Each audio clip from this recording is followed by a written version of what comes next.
Hello, I'm Tawfiq Ahmed and this is day 28 of uploading AI video clips on internet. তো গতকাল আমি এই ক্লিপটা আপলোড করছি।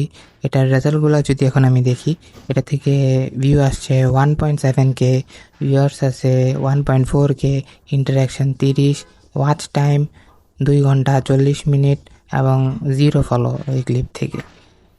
তো 1.7K মানে এই ভিডিওটা তেমন একটা পারফর্ম করে নাই। কেন করে নাই এটা আমিও বলতে পারতেছি না। Time same, video same, hashtag same, সব কিছু সেম, কিন্তু এই ভিডিওটা কেন জানি ফেসবুক পুশ করে নাই এত।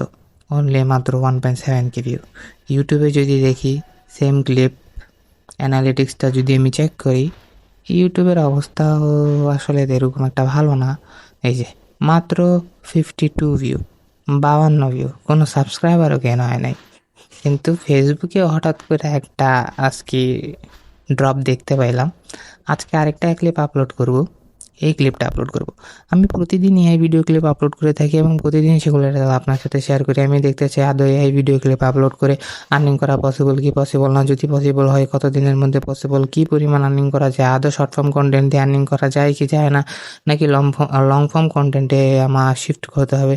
এগুলো যদি জানতে চান তাহলে অবশ্যই আমার চ্যানেলটাকে সাবস্ক্রাইব করুন এবং আমার শর্টসগুলো ফলো করতে পারেন। Thank you.